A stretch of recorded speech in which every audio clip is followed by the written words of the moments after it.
Hello, my name is Eddie Caswell and welcome to Whitby. We start our journey on the beach. As you can see, Whitby has a rich and colourful history, and we're going to have a look at some of the people and places that have made it more than just a popular holiday destination.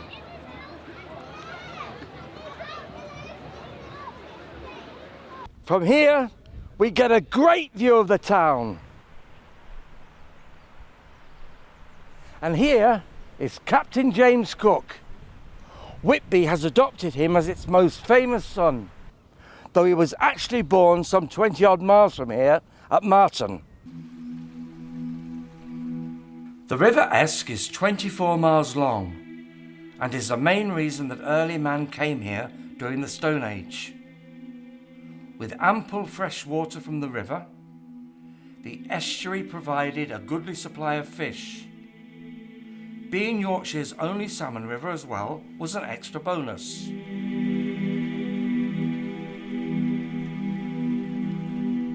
The river also provides the only estuary haven for boats in 100 miles of inhospitable coast, from the River Tees to the north and the Humber to the south.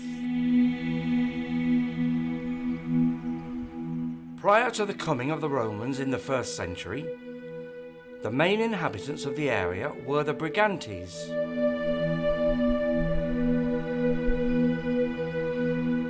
The Romans left their mark in the area with coastal signal stations.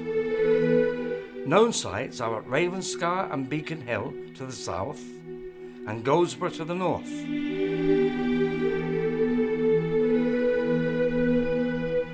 When they returned to Rome around 410 AD, they left the inhabitants to defend themselves against the raiders. These would most likely have been Angles from Denmark, some of whom would have settled here. About this time, the area began to be known by the Saxon name of Strensholl, which means Bay of the Watchtower.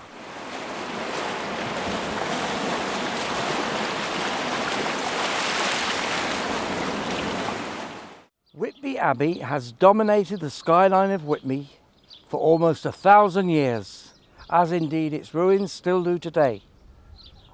Let's go and take a closer look.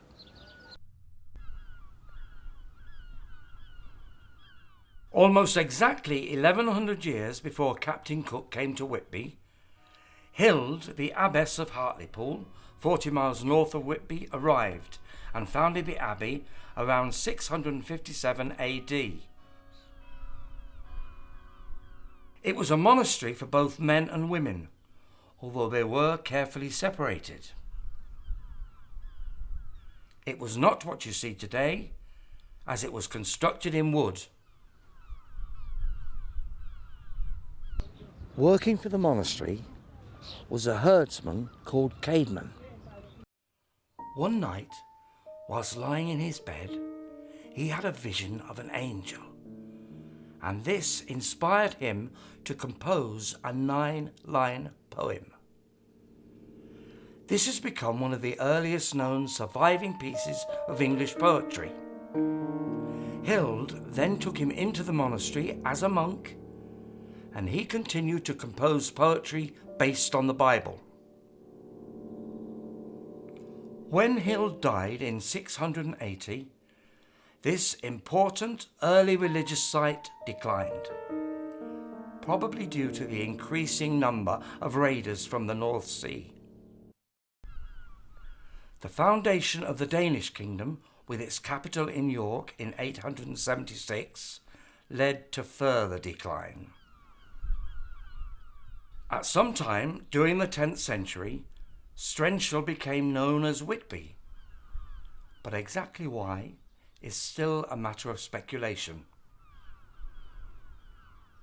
Following the invasion of the Normans in 1066, the area around Whitby was granted to William de Percy. He, in turn, granted some land to Rhinefred, who had been a soldier in King William's service, and it is he who refounded the abbey and started the rebuilding. He didn't build on the site of the old abbey, but started again. Building was continuous, and most of what you see today had been completed by 1400.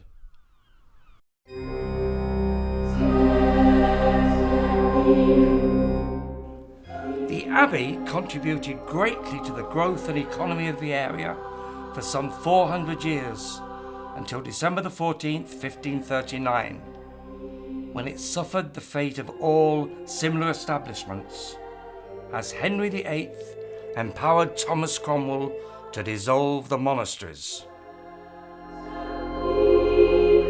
The lead from the roof was used to replace the thatched roof of the adjacent St Mary's Parish Church.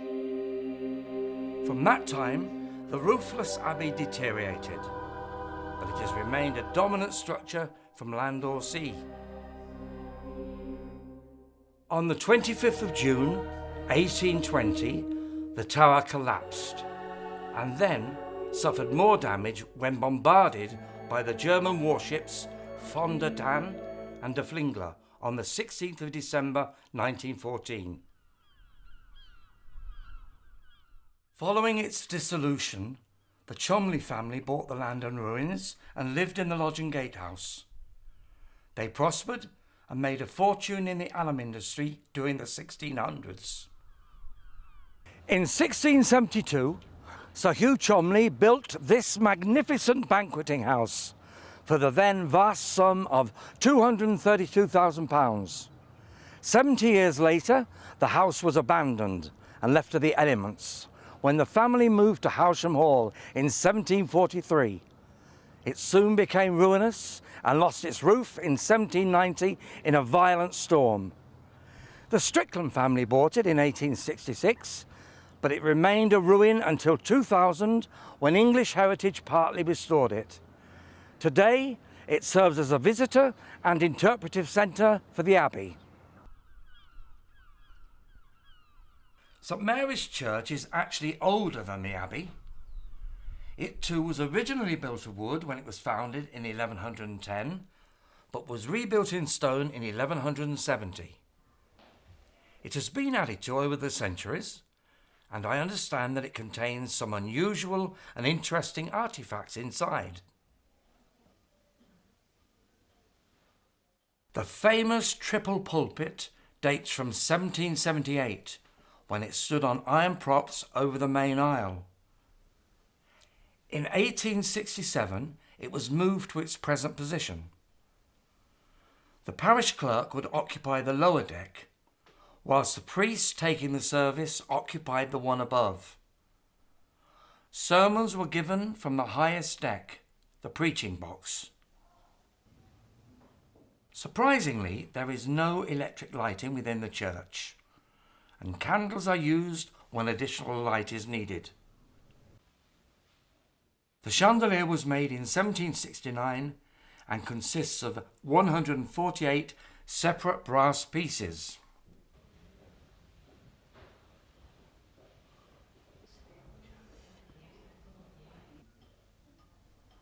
The rich and powerful Cholmondeleys erected their pew in the early 1600s. It occupies the church's prime place, right in front of the chancel arch, and is supported by two twisted pillars. It has its own private entrance from outside. Will the church be here in another 1,000 years? Recent serious cliff erosion suggests it may not.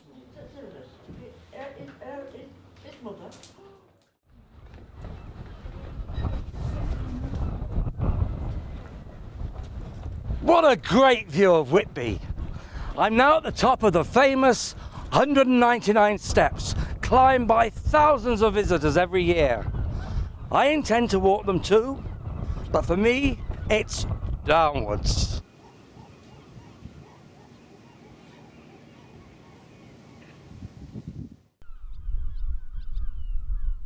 These wide landings are provided to give pallbearers a rest on their journey to the church.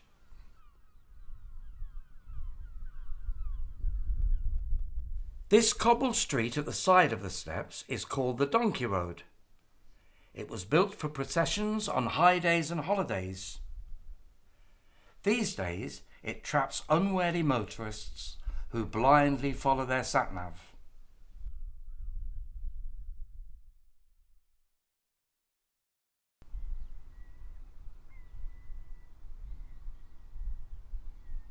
Now I'm at the junction of Church Street and Henrietta Street.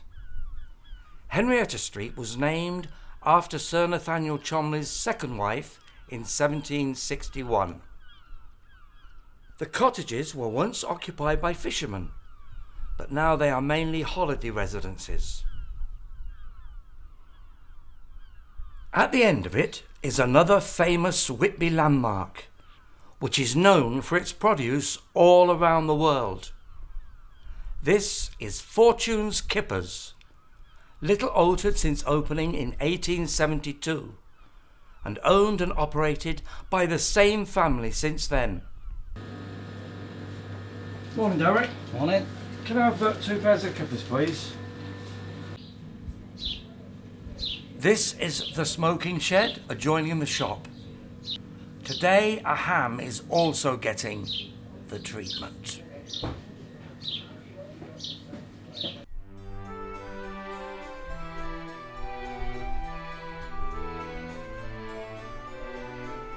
Over the years, industries come and go, and one which was virtually unique to Whitby was the jet industry, which, at its peak in the 1870s, employed well over 1,000 workers in numerous small workshops.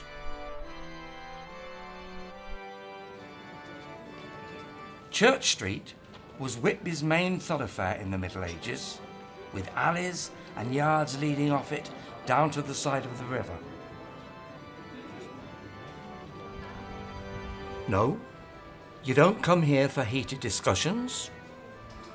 Leading from Church Street are a number of these yards and alleyways, and they would have provided escape routes for men fleeing from the press gang. Like others, this gets its name from the original owner of the land. Thomas Argument built his cottage here, with its yard behind and gardens running down to the river. He then built 5 cottages to rent out.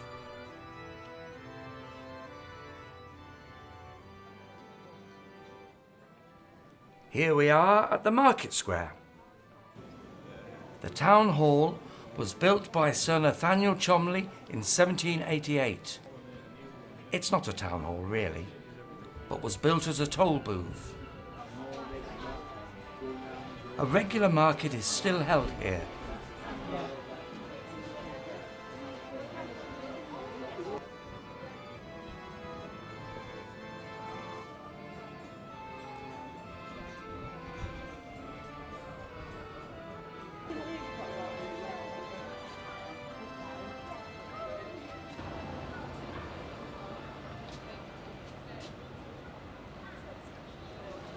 I'm off for a drink now.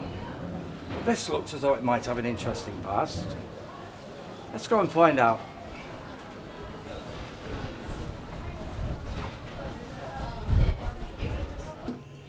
It seems that this pub was originally built in 1691 by Sir Hugh Cholmondeley, but it certainly wouldn't have cost as much as his banqueting house.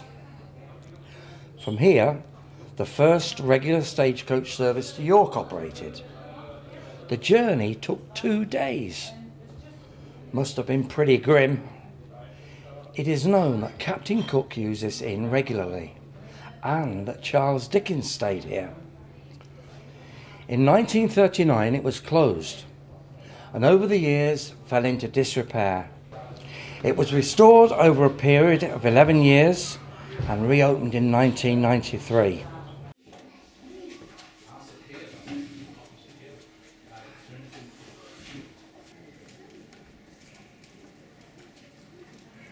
Well, I really enjoyed that. Now for something to eat.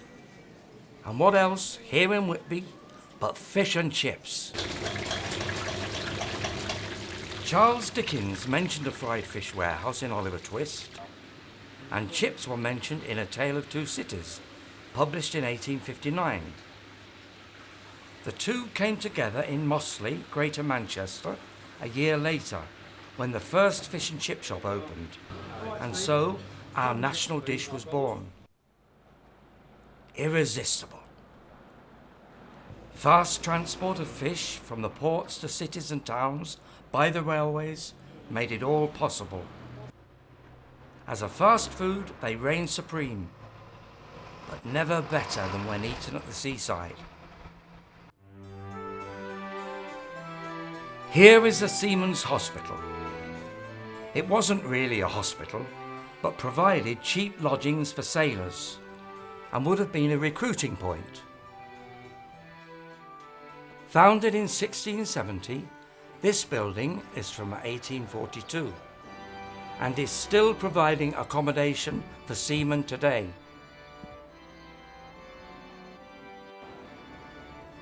Muster rolls were kept of all seamen from about 1740, and this is why we know so much about them today.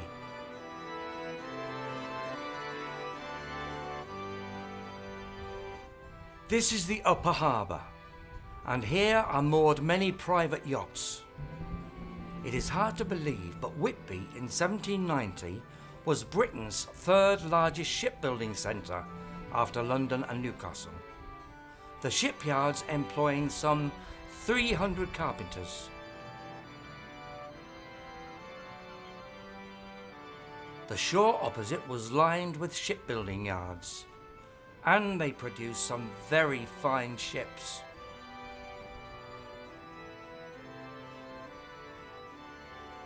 They were mainly of a type known as a cat, and were bulk carriers built for the alum industry, and then the East Coast coal and Baltic timber trade. You may find it hard to believe, but these ships were not built from a plan, but by eye, experience, and materials to hand.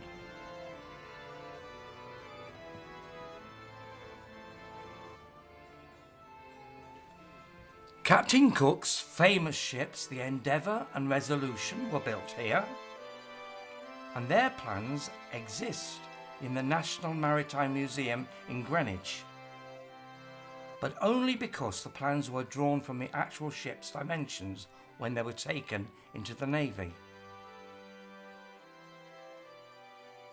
Ships are still built in Whitby today, but only on a small scale, and they use plans. This little road leads from Church Street to the bridge over the river. Today it is called Grape Lane, which is a corruption of Grope Lane, as in medieval times it would have been frequented by prostitutes, hence its descriptive name. It was also the home of respected Whitby families, one of which was John Walker, a well-to-do Quaker and shipowner and a merchant.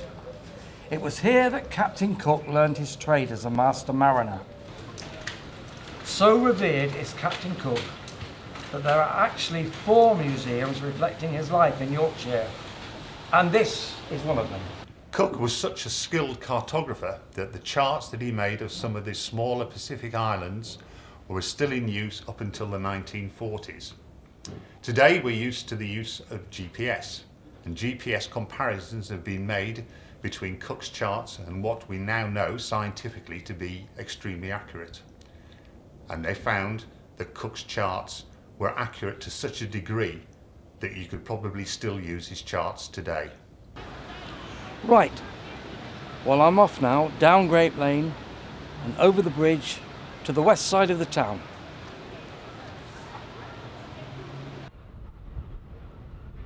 The bridge is built at the place nearest to the sea, where the river could be forded at low tide.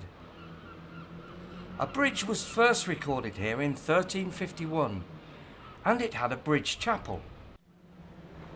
At that time, most people lived on the east side, below the Abbey, in and around Church Street.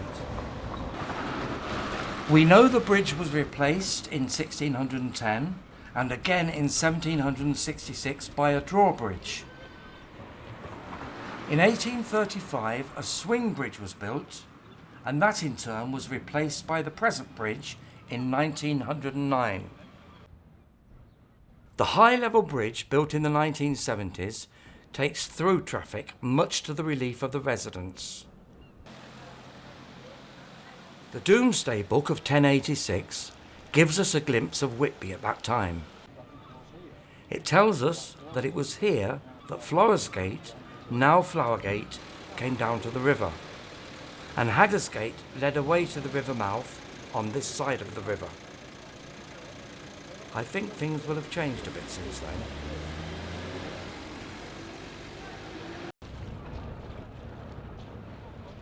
There were 3 ships in old Whitby Bay to me way. Hey, hey, I ho, waiting a fair wind to get underway a long time ago. And one of these ships was a Noah's old ark to me way. Hey, hey, I ho, covered all over with hickory bark. This is Haggersgate House, a classical Georgian house built by John Yeoman in 1817. Today it serves the community as a mission to seamen. In 1965 a recreation room was created with a mural painted by Hugh Lambert Smith in 1964.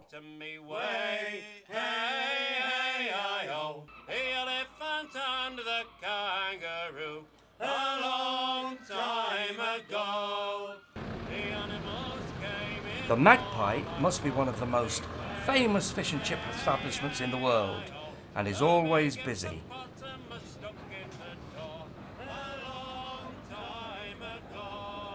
Opposite is the fish pier, where Whitby's fish catches are landed, taken to the processing sheds and then distributed. Since the very start of a settlement here, man has fished and looked to the sea for a living. The monks of the abbey levied a tithe tax on catches.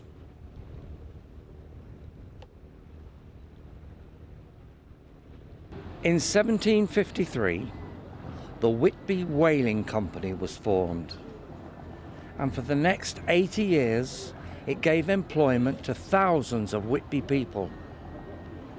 To say it was dangerous is a bit of an understatement. During this time, nearly 3,000 whales were brought back from the icy seas of Greenland and the Davis Straits, as well as 25,000 seals and 55 polar bears. A name synonymous with whaling is Scoresby, father and son. It is easy to confuse them as they both had the same name of William.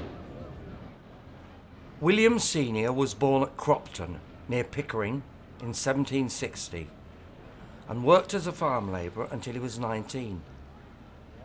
Just like James Cook, he decided to head for the coast and was apprenticed to a ship owner, a Mr. Chapman. In 1790 he became a captain, and he became Whitby's most prolific whale catcher, bringing home 533 whales in his 33 years at sea. He invented the crow's nest to protect lookouts from the harsh elements. He died at his home in Bagdale in 1829. His son was born in 1789 and first sailed with his father at the age of 10. But then he went back to school until 1803, and in 1806 attended Edinburgh University. Sailing again with his father as chief officer, he studied the sea with an educated eye. His father retired in 1811, but he continued sailing until 1823. He then went to Cambridge for 2 years and studied to become a curate. In the next 30 years, he travelled around England and also to Australia, and wrote many papers on his whaling experiences and his religion. He built a house in Torquay and died there in 1857. There were 3 ships in old Whitby Bay. With the demise of the whaling industry, it was something much smaller that the Whitby fishermen went after. It was the herring. Vast numbers migrated down the coast for hundreds of years. For over 150 years, fishing fleets from Cornwall and Scotland pursued them. This film, shot in the 1930s, shows the harbour in full swing. With motorisation and modern efficient fishing methods, the herring will eventually overwhelmed, and the great shoals have become a thing of the past. Cod, haddock and other species are still caught commercially and also provide sport for day fishing trips for tourists. But the industry is a shadow of its former self. The animals came in 4x4 to me way. Hey, hey, I-ho. The big hippopotamus stuck in the door a long time ago.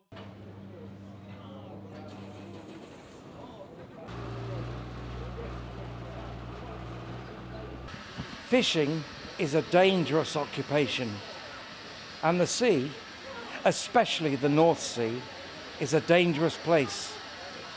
Many fishermen and mariners have lost their lives over the centuries.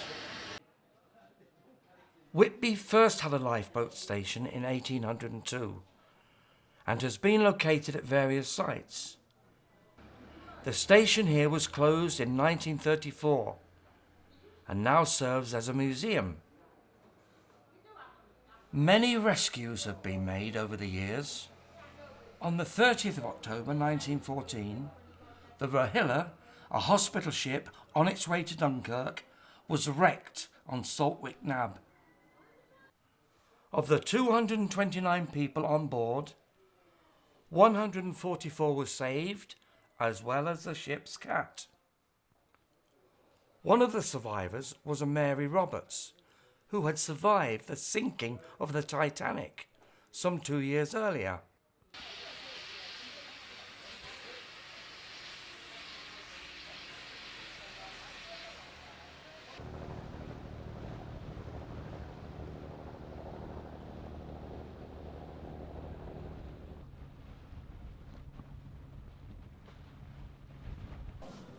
Here we are at the harbour entrance, with heavy seas and strong northerly winds and shoals to the east of the entrance. It is not the easiest of ports to gain a safe anchorage within the shelter of the estuary. Piers have been here since medieval times. We know they were originally made of wood, but were rebuilt in stone and wood in 1632. Good old Sir Hugh Cholmondeley had them rebuilt in 1702, this time entirely in stone. The West Pier took its present form in 1814, and exactly 50 years later, the East Pier was reformed. In 1914, the pier extensions were completed. Here is the capstan that was used in the days of sail to warp ships into the harbour.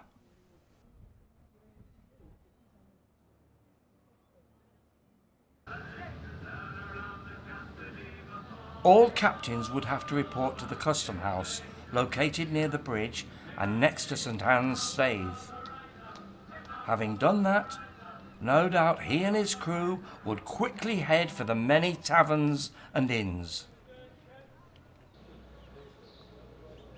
Throughout the 1600s, Whitby sort of ticked along and gradually recovered from the loss of the Abbey. Things improved in the 1700s, with the alum works in full swing on both sides of Whitby, at Ravenscar to the south and Sandsend to the north, and the demand for ships developed strongly. The Scoresbys were catching whales legally, whilst many of the townspeople were making a good living illegally by smuggling. This was when the view of Whitby changed dramatically, as the thatched roofs were changed to tiles imported from Holland, as well as the large quantities of illegal gin. You could describe it as a boom town, with the population rising from about 3,000 in 1700 to 10,000 100 years later.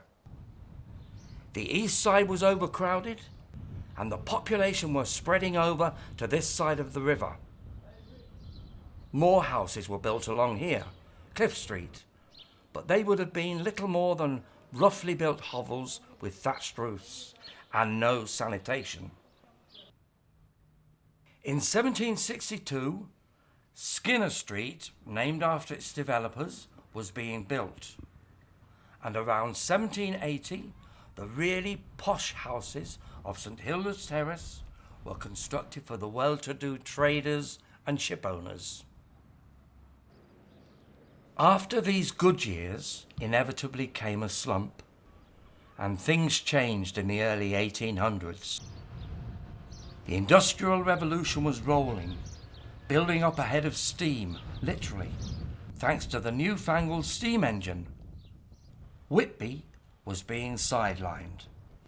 Trade was poor and takings were down. The alum industry was slowing down. Bigger ships were being built, needing bigger harbours. Smuggling had become less profitable and with much greater risk. Fortunes were being lost, not made. What could the people of Whitby do? Build a railway, of course. And build one they did, with the help of no other than George Stephenson. And by 1836, they had a horse-drawn railway to Pickering. By 1847, the first steam engine arrived in Whitby.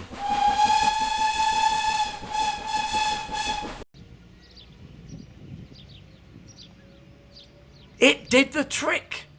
The fishing industry re-energised, and Whitby's tourist potential was quickly spotted. The developers moved in on the Westcliff and built hotels, houses and pleasure gardens in a grand style.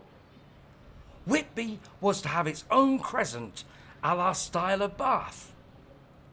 But the money ran out, so it only has half a crescent. So popular was the place that it finally had railway lines coming into it from no less than 4 directions. Whitby became a popular place for artists and also photographers. The talents of one of these, Frank Meadow Sutcliffe, are on display all over the town.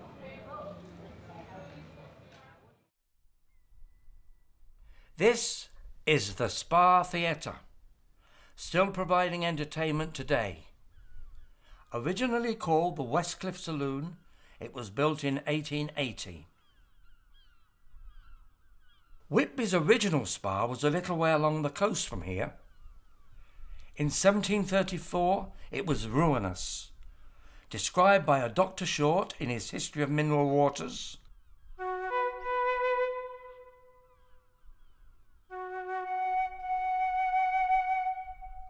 Was formerly walled up, had a house and several conveniences for drinkers.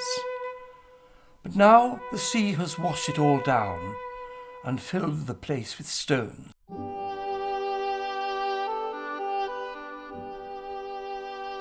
It is only to be discovered from its glaring scum and ochre.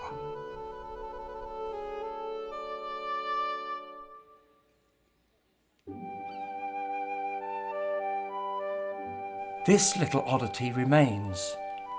This is the Victoria Spa.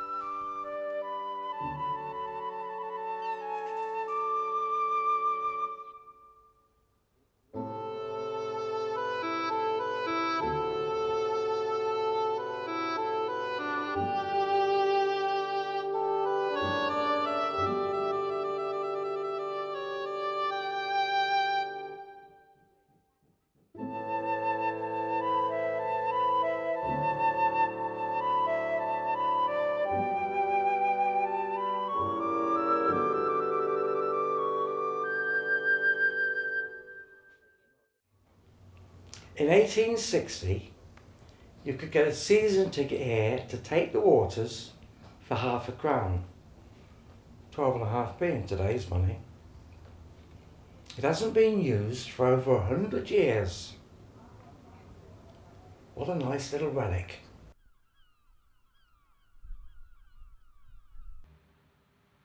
In 1897, Bram Stoker wrote Dracula, which was to become one of the most famous of all Victorian Gothic novels. He became a regular visitor to Whitby in the 1890s and got his inspiration for Dracula's arrival in England from this view of the Abbey ruins and St Mary's Church. Twice every year, in April and of course around Halloween, so-called Goth weekends are held, when all things Gothic are celebrated. Started in 1994, it attracts cult followers from all over the world and can definitely be called one of Whitby's strangest events. This is Panet Park, popular with visitors and locals alike. Named after a local solicitor and alderman who bought the land for the council. It had formerly been a dairy farm and market garden. Following his death in 1920, he left money to create the park and it opened in 1928. Today, it is the home of Whitby Museum, which contains many interesting displays of artefacts from Whitby's past. Definitely worth a visit.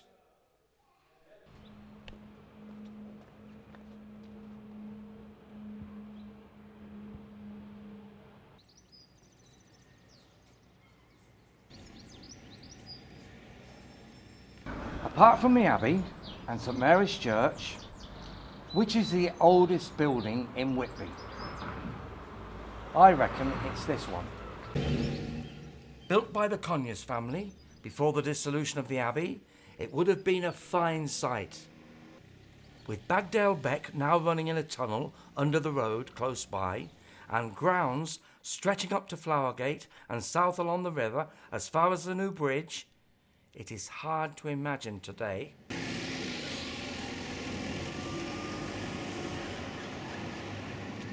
Well, that's about it. It isn't easy trying to fit thousands of years of history into less than an hour. But there are plenty of people to ask more information from, including this place behind. I'm off now for some more fish and chips.